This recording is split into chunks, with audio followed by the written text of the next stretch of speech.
بسم الله الرحمن الرحيم. السلام عليكم ورحمة الله وبركاته. أهلا بكم في فيديو جديد من سلسلة إثبات تحريف الكتاب المقدس، والنهاردة هنتكلم عن ترجمة الفولجاتا اللاتينية.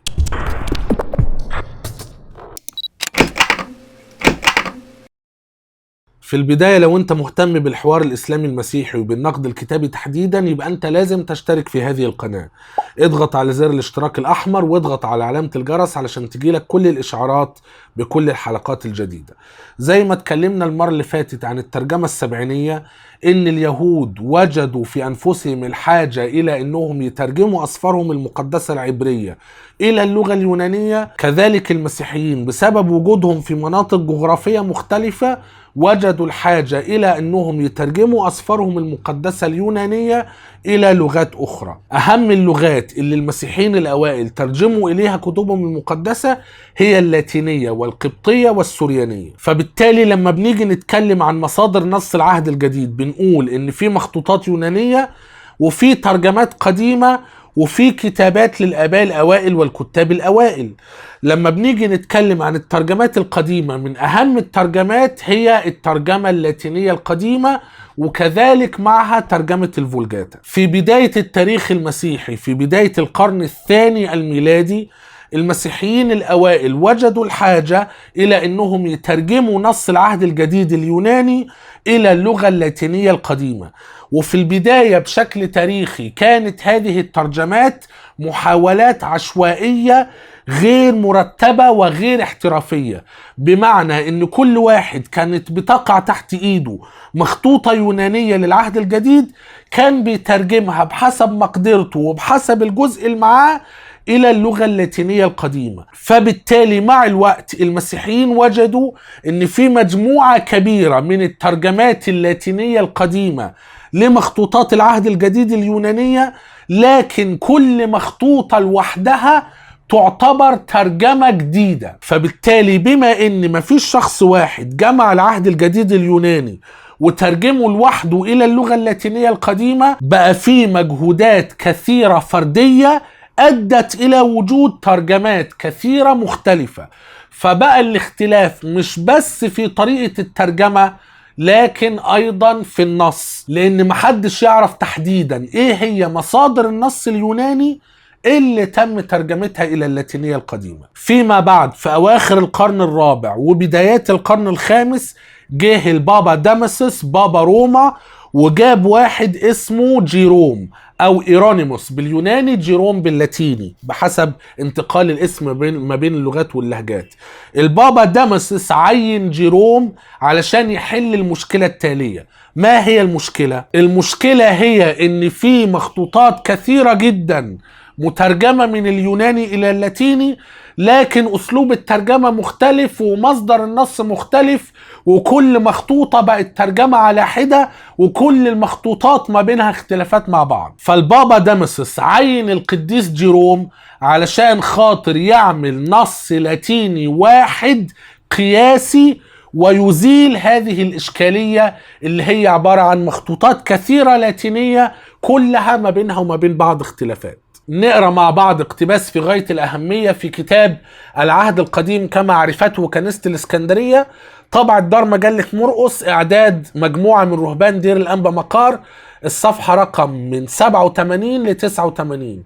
بيتكلم عن الفولجاتا وبيقول: كان العهد القديم في الشرق المسيحي هو السبعينية، أما في الغرب فكانت الترجمة اللاتينية القديمة ورمزها OL Old Latin المأخوذة عن السبعينية دون تغيير، وهي التي كتب بها الآباء اللاتين المسيحيون مثل ترتليانوس وكبريانوس أسقف قرطاجنة الشهيد في القرن الثالث، ثم أمبروسيوس أسقف ميلانو وأغسطينوس أسقف هيبو في القرنين الرابع والخامس. وبعدين بيقول: وكما حدث في الشرق نتيجة للأخطاء المتراكمة من النساخ أن اقتضت الضرورة تنقيح وتنقية ومراجعة السبعينية، تكرر هذا أيضا في الغرب، مما دعا البابا داماسوس بطريرك روما في أواخر القرن الرابع أن يكلف القديس جيروم بعمل ترجمة لاتينية جديدة للكتاب المقدس. فهنا هو بيأكد على نقطة في غاية الأهمية،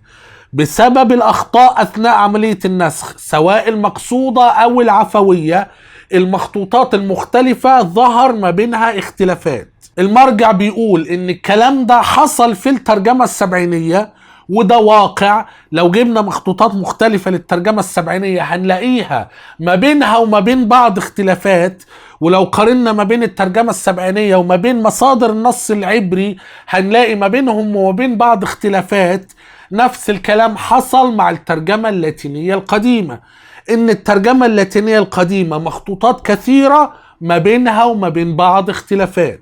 فبيقول ان الامر ده اقتضى ضرورة تنقيح وتنقية ومراجعة الترجمة السبعينية، والبابا دامسس عمل نفس الكلام مع الترجمة اللاتينية القديمة وعين القديس جيروم علشان يعمل كده. فبيقول فسافر جيروم إلى فلسطين لمعرفته بوجود اختلافات بين النصوص العبرية وبين السبعينية سنة 383. فدي شهادة إن النص اليوناني بيختلف مع النص العبري. وقامت بينه وبين أحبار اليهود هناك محاورات ومناقشات حول رفضهم الاعتراف بأسفار السبعينية التي بدون أصل عبري.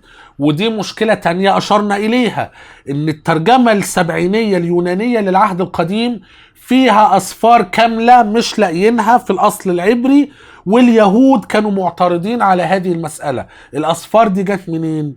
النصارى كانوا بيقولوا ان اليهود انتوا اللي حذفتوا هذه الكتب علشان فيها نبوات عن المسيح، واليهود كانوا بيقولوا انتوا اللي اخترعتوا الاسفار دي، لو كانت الاسفار دي مقدسة عندنا كنا لقينا اصلها العبري. فهنا بيقول ده طبعا تبرير ربما بسبب جهلهم بالمراحل التاريخية التي عبرت بها الاسفار اليهودية التي بين ايديهم، وربما تعمدا منهم لتشكيكه فيما بين أيدي المسيحيين من أسفار يونانية.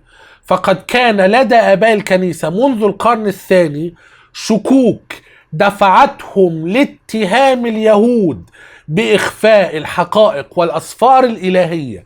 الآباء من القرن الثاني كانوا بيتهموا اليهود ان هم كانوا بيخفوا الحقائق والاسفار الالهيه. ورغم تحفظات القديس جيروم تجاه الاسفار التي لم يعثر لها على اصل عبري لدى احبار اليهود هناك، الا ان الكنيسه الكاثوليكيه قبلت ترجمته واعطتها اسم الفولجاتا اي الشعبيه، جاعله الاسفار كلها على مستوى واحد من القانونيه، مستندة في ذلك الى قرار مجمع قرطاجنة المحلي المنعقد سنة 397، ومن قبله مجمع هيبو الذي حضره القديس أغسطينوس سنة 393 دون تمييز بين هذه الأسفار جميعها. لذلك قرر مجمع ترينيتي الكاثوليكي المنعقد سنة 1546 أن كل من لا يعترف بجميع الكتب الموجودة في الفولجاتا يعتبر محروما. يبقى في النهاية بنستفاد أن المسيحيين الأوائل لما ترجموا أسفارهم المقدسة اليونانية إلى اللاتينية القديمة عملوا ترجمات كثيرة، كل هذه الترجمات ما بينها اختلافات.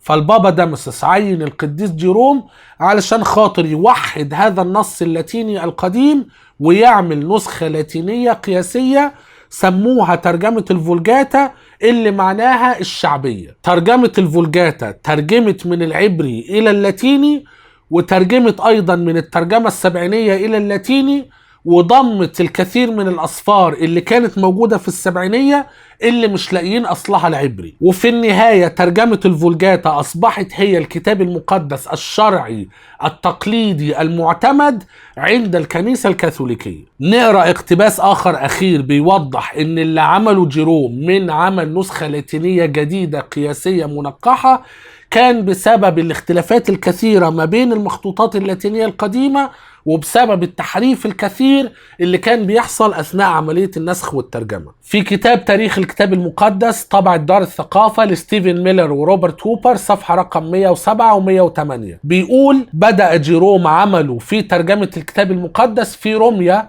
بعد أن كلفه البابا دامسس بالقيام بذلك في عام 382 أو 383، فقام بترجمة الأناجيل الأربعة بسرعة مستخدما ترجمة لاتينية قديمة كأساس لعمله مع تصويبها بعد دراسة النصوص اليونانية الأصلية. وكانت هدفه من القيام بهذه الترجمة كما قال هو تصويب الأخطاء التي حدثت من المترجمين الذين لم يلتزموا الدقة، والتغييرات الفاضحة من النقاد الجهلة، ثم كل ما أدخله الناسخون أو غيروه الذين كانوا نائمين أكثر منهم متيقظين، كما يظهر من نقد الترجمات اللاتينية القديمة التي قام بها مسيحيون بمن فيهم البابا، فقد كان فيها الكثير جدا من الأخطاء والتغييرات والإضافات، فكان أمام جيروم عمل شاق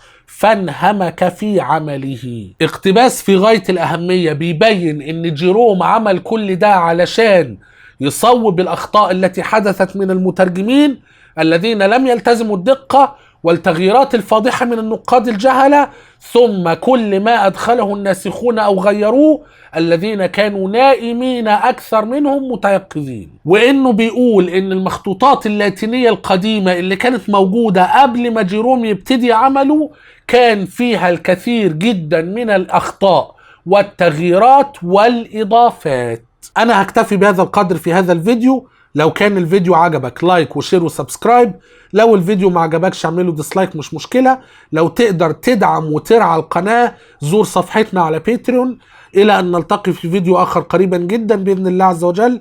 لا تنسوني من صالح دعائكم، والسلام عليكم ورحمة الله وبركاته.